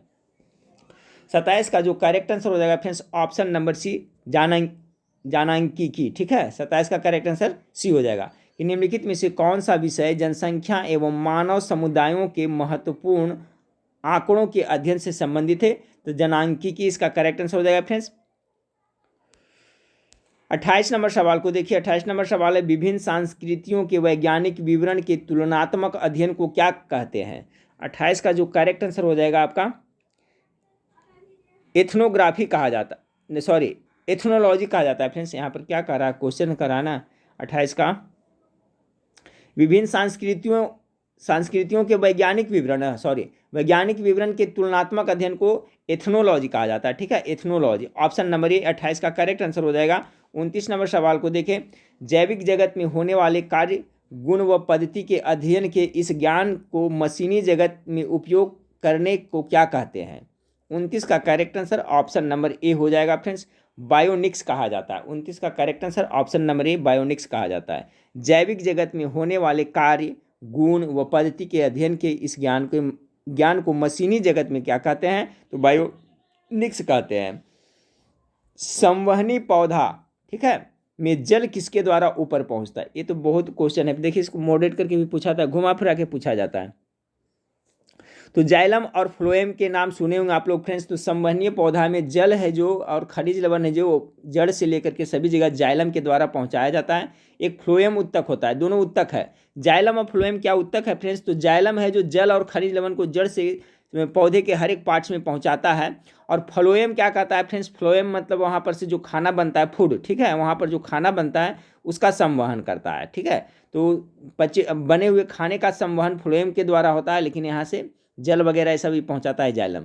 तो इसका correct answer option number D हो जाएगा ना, कर रहा जल किसके द्वारा? तो जाइलम हो जाएगा। अगला, निम्नलिखित में से कौन सा भाग मानव त्वचा का सबसे बाहरी हिस्सा है? और हो सकता है फ्रेंड्स जाइलम फ्लोएम से एक प्रश्न आपको पक्का पूछ दिया जाए। करीब करीब मैं सभी चीज़ पढ़ा चुका हूँ फ्रेंड्स, अगर आपको याद नहीं रहता है तो फिर बाद में आप लोग कहते हैं कि सर जो बताया आपसे नहीं आया, आता है, ठीक है, कहाँ से पूछेगा? सिलेबस से ही पूछेगा। 31 नंबर सवाल, निम्नलिखित में से कौन सा भाग मानव त्वचा का सबसे बाहरी हिस्सा होता है? 31 का करेक्ट आंसर क्या होगा? फटाफट गेस करिएगा। 31 का जो करेक्ट आंसर हो जाएगा फ्रेंड्स आपका ऑप्शन नंबर ए हो जाएगा, इपिडर्मिस। इपिडर्मिस है जो मानव त्वचा का सबसे बाहरी हिस्सा होता है, इपिडर्मिस। देखिए इसमें हाइपोडर्मिस दिया है, डर्मिस दिया है, नर्व फाइबर भी दिया है, तो याद रखिए एपिडर्मिस होता है। 32 नंबर सवाल आपका है फ्रेंड्स कि मांसपेशी को हड्डी से जोड़ने वाली उत्तक को क्या कहते हैं? तो 32 का जो करेक्ट आंसर होगा, ये टॉप मोस्ट VVI सवाल है, ठीक है, ये क्या है? VVI सवाल है, पूछा जा सकता है। जो मांसपेशी को हड्डी से जोड़ता है उसको टेंडन कहते हैं, यानी कि 32 का correct answer option number C है। ये भी क्वेश्चन VVI है, बहुत बार एग्जाम में रिपीट हुआ है फ्रेंड्स। आपका ब्लड क्या है? तो ब्लड है जो वो क्या है? तरल संयोजी उत्तक का उदाहरण है। 33 का करेक्ट आंसर ऑप्शन नंबर ए हो। एक संयोजी उत्तक है लेकिन कैसा है? तो तरल है, याद रखिएगा, यानी कि ऑप्शन नंबर 33 का एक करेक्ट आंसर होगा, ये संयोजी उत्तक का उदाहरण है। 34 नंबर, मानव रक्त के pH का अनुमानित मान क्या होता है? पीएच स्केल जिसका खोज सोरेनसन ने किया था। तो देखिए कैसा होता है, 34 का क्षारीय होता है ना, तो 7.4 सम होता है लगभग, ठीक है। इसका पीएच स्केल क्या होता है, पीएच मान क्या होता है मानव रक्त का, ब्लड का, तो 7.4 होता है। तो ऑप्शन नंबर ए इसका करेक्ट आंसर हो जाएगा। रक्त समूह की खोज किसने की थी? तो रक्त समूह का ब्लड ग्रुप का खोज है जो आपका लैंडस्टीनर, कार्ल लैंडस्टीनर के द्वारा किया गया था। ऑप्शन नंबर सी इसका करेक्ट आंसर हो जाएगा। अगला सवाल को देखें, 36 नंबर सवाल आपका है कि निम्नलिखित में से कौन सा पदार्थ पेशियों में संचित होता है जिससे ऐंठन होती है? पेशियां में किसके कारण संचित होने से ऐंठन होते हैं? तो 36 का correct answer option number B, lactic अम्ल जमा हो जाता है ना। अगला सवाल को देखते हैं, लाइसोसोम के निर्माण के लिए निम्नलिखित में से कौन उत्तरदायी है? लाइसोसोम जिसे आत्महत्या की थैली कहते हैं, इसके निर्माण के लिए गोल्जी उपकरण उत्तरदायी है। ऑप्शन नंबर बी, बहुत ज़्यादा इंपॉर्टेंट सवाल, याद रखिएगा। लाइसोसोम के निर्माण के लिए निम्नलिखित में से कौन सा उत्तरदायी है? तो गोल्जी उपकरण इसका करेक्ट आंसर होगा। 38 नंबर सवाल को देखिए, निम्नलिखित में से कौन कोशिका की आंत्रोसिम क्रियाओं के परिचालन के लिए ईंधन के रूप में प्रयुक्त होता है? 38 का फ्रेंड्स वही तो बता रहा हूँ, एटीपी के रूप में निकलता है ना, एनासाइड ट्राइफॉस्फेट के रूप में। 38 का करेक्ट आंसर ए हो जाएगा। 39 नंबर सवाल को देखिए, 39 नंबर सवाल आपका है कि निम्नलिखित में से कौन सी संरचना मानव शरीर को गर्म रखने हेतु उत्तरदायी है? 39 का करेक्ट आंसर हो जाएगा फ्रेंड्स, बहुत ज़्यादा इंपॉर्टेंट है ये।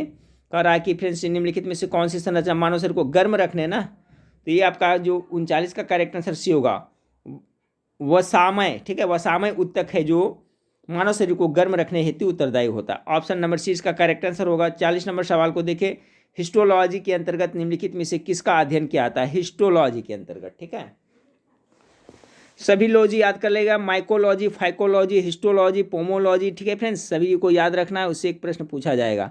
यहाँ हिस्टोलॉजी कर रहा है तो 40 का करेक्ट आंसर हो जाएगा, उत्तक का अध्ययन किया जाता है, ठीक है। साइटोलॉजी के अंतर्गत कोशिका का अध्ययन किया जाता है, याद रखिएगा। और हिस्टोलॉजी के अंतर्गत आपका हो जाएगा उत्तक का अध्ययन किया जाता है। 40 का करेक्ट आंसर ऑप्शन नंबर आपका बी हो जाएगा।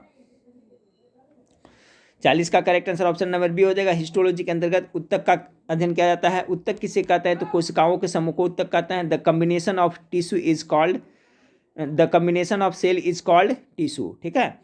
तो यहाँ पर है 40 का फ्रेंड्स कि हिस्टोलॉजी के अंतर्गत तो टिश्यू का अध्ययन किया जाता है, उत्तक का अध्ययन किया जाता है। 41 नंबर सवाल है, निम्नलिखित में पादप उत्तकों का एक प्रकार नहीं है। पादप मतलब पेड़ पौधा, उसका कौन प्रकार नहीं है? तो 41 का करेक्ट आंसर है ऑप्शन नंबर डी हो जाएगा। उपकला उत्तक है जो पादप उत्तक का उदाहरण है। बाकी जाइलम फ्लोएम तो अभी बताया था फ्रेंड्स। जाइलम उत्तक द्वारा क्या होता है कि जल वगैरह है जो पेड़ पौधे के सभी जगह पहुँचता है। फ्लोएम द्वारा वहाँ से जो खाना बनता है ना, खाद्य पदार्थ, उसका संबंध होता है। तो ये सभी तो है पादप का उत्तक, लेकिन उपकला उत्तक है जो पादप का नहीं है। 42 नंबर सवाल को देखिए, निम्नलिखित कोशिकांगों में से किसमें न्यूक्लिक अम्ल नहीं पाया जाता है? 42 का correct answer option number D हो जाएगा। जीवद्रव्य कला में है जो न्यूक्लिक अम्ल नहीं पाया जाता है। 43 नंबर सवाल को देखिए, फ्लोएम का मुख्य कार्य क्या है? आ गया देखिए अभी जो मैंने बताया था। चलिए अब इसका आंसर आप लोग सही करें। 43 का करेक्ट आंसर क्या हो जाएगा फ्रेंड्स? तो बताया था फ्रेंड्स कि जाइलम तो जल वगैरह ऐसा पहुंचाता है, खनिज खाना पहुंचाता है ना। तो देखिए ऑप्शन नंबर बी में क्या दिया है? पत्तियों द्वारा निर्मित भोजन को पौधे के विभिन्न भागों तक पहुंचाने का काम कौन करता है? तो फ्लोएम। इसमें एक ट्रिक भी बन रहा है फ्रेंड्स, फ्लोएम एप से हो गया, फ्लोएम एप से क्या होता है? फूड होता है। देखिए कभी नहीं भूलिएगा, फ्लोएम यानी फूड। तो देखिए जब भी फ्लोएम की बात आएगा तो ये फूड पहुंचाता है, ठीक है। अब तो नहीं कन्फ्यूजन होगा, फ्लोएम अर्थात फूड, ठीक है फ्रेंड्स। और बच गया क्या फ्रेंड्स? जाइलम, जाइलम अर्थात जल, ठीक है। तो अब कन्फ्यूजन नहीं होगा। तो 43 का correct answer option number B हो जाएगा। चलिए अगला सवाल 44 नंबर सवाल देखते हैं।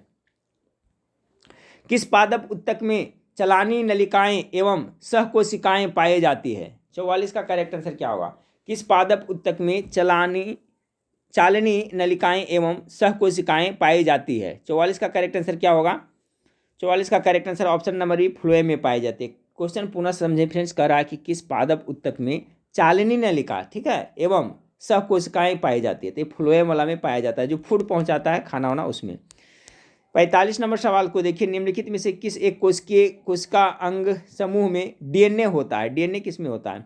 45 का correct answer option number A, सूत्रकणिका, केंद्रक और हरित लवक में डीएनए होता है। करेक्ट आंसर ये हो जाएगा। 46 नंबर सवाल को देखिए, चिकनी अंतःप्रदेवी जालिका के अनुपूरक कार्यों में से एक कार्य है। तो 46 का correct answer option number B lipid संश्लेषण है। ठीक है फ्रेंड्स, चिकनी अंतःप्रद्रवी जालिका के अनुपूरक कार्यों में से एक कार्य है लिपिड संश्लेषण करने का। ठीक है, तो ऑप्शन नंबर बी इसका करेक्ट आंसर हो जाएगा। 47 नंबर सवाल को देखिए, हिस्टोलॉजी शब्द का सर्वप्रथम प्रयोग किसने किया था? हिस्टोलॉजी जिसके अंतर्गत अभी देखिए ऊतक का अध्ययन किया जाता है, तो इसका करेक्ट आंसर है मेयर ने किया था। हिस्टोलॉजी शब्द का प्रयोग सर्वप्रथम मेयर ने किया था। 48 नंबर सवाल को देखिए फ्रेंड्स कि आपका वह ऊतक जिसका निर्माण भ्रूणीय मध्य स्तर से होता है क्या कहलाता है? ठीक है, इसमें टोटल 60 क्वेश्चन है फ्रेंड्स। ठीक है, तो आज 60 तक हम लोग देखेंगे। वह ऊतक, इस चैप्टर में 60 क्वेश्चन है। वह ऊतक जिसका निर्माण भ्रूणीय मध्य स्तर से होता है क्या कहलाता है? 48 का करेक्ट आंसर ऑप्शन नंबर ए संयोजी ऊतक का कहलाता है। ठीक है, और जो ब्लड है जो क्या है फ्रेंड्स, ब्लड एक तरह का तरल संयोजी ऊतक का ही उदाहरण है। अगला है फ्रेंड्स 48 का करेक्ट आंसर है, 49 का करेक्ट आंसर हो जाएगा रुधिर ब्लड एक लसिका किस प्रकार के ऊतक है? तभी तो मैं बताया फ्रेंड्स, क्या है अभी बताया, रुधिर लसिका है जो आपका क्या है, तरल संयोजी, देखिए यहाँ लिखा है ना, तरल संयोजी ऊतक का उदाहरण है। अगला है फ्रेंड्स, मानव शरीर के लिए किस अंग को लाल रक्त कणिकाओं का कब्रिस्तान कहा जाता है? ये भी तो पहले भी बता चुका हूँ 50 नंबर सवाल का, कि लाल रक्त यानी कि आरबीसी का कब्रिस्तान किसको? तो स्प्लीन यानी प्लीहा को कहा जाता है। ऑप्शन नंबर सी इसका करेक्ट आंसर हो जाएगा। ठीक है, यही यहाँ पर जो 120 दिन के करीब में मर जाता है। आरबीसी का मृत्यु नहीं होता है, कोशिका का जीवन काल उतना ही होता है।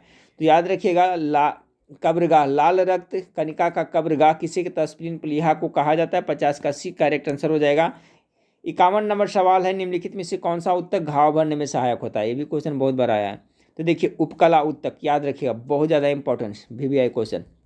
घाव भरने में उपकला ऊतक सहायक होता है। ऑप्शन नंबर 51 का ए करेक्ट आंसर हो जाएगा। 52 नंबर सवाल आपका है फ्रेंड्स कि एक वयस्क पुरुष के लिए सामान्य हीमोग्लोबिन की मात्रा प्रति 100 ml रक्त कितनी होती है? बहुत अच्छा सवाल है। 52 का करेक्ट आंसर डी, कितना फ्रेंड्स? तो 14.5 GM होना चाहिए। देखिए हम लोग हीमोग्लोबिन टेस्ट करवाते हैं ज़्यादा खास करके प्रेगनेंसी के दौरान जो होता है लेडी लोग फ्रेंड्स उनको, तो उसमें यही देखा जाता है कि कितना हीमोग्लोबिन है, तो कितना होना चाहिए।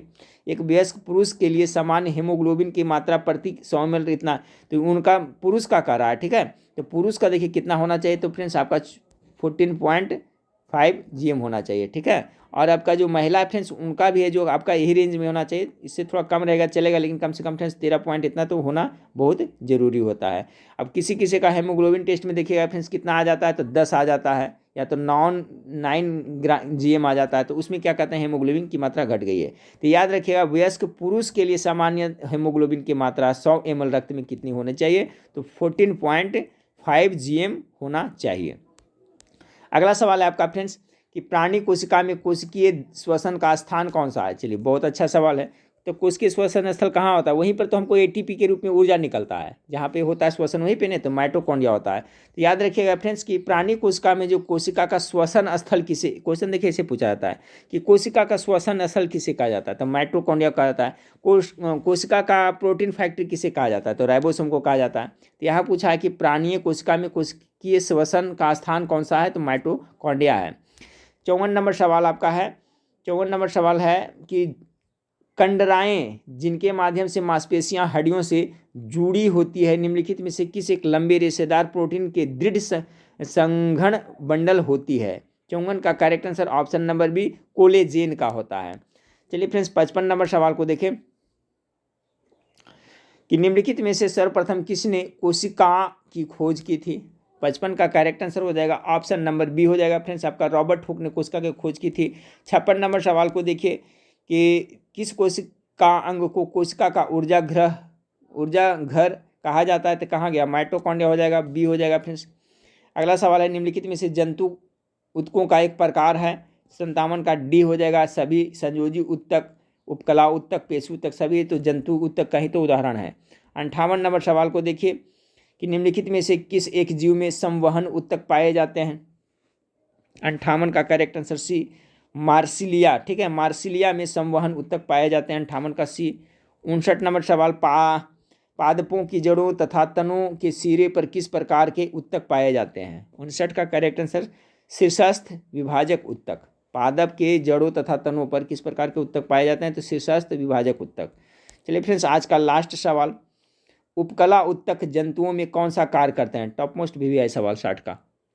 तो जल का अवशोषण करता है उपकला, बिल्कुल करता है। भोजन का अवशोषण ये भी करता है। रक्षात्मक आवरण सभी हो जाएगा। Option number D correct answer हो जाएगा। उपकला उत्तक जो फ्रेंड्स आपका घाव भरने के लिए उत्तरदायी होता है, इसका correct answer option number D हो जाएगा। देखिए फ्रेंड्स, तो अभी हम लोग ने 3 चैप्टर से बायोलॉजी का इंपॉर्टेंट क्वेश्चन देखे फ्रेंड्स।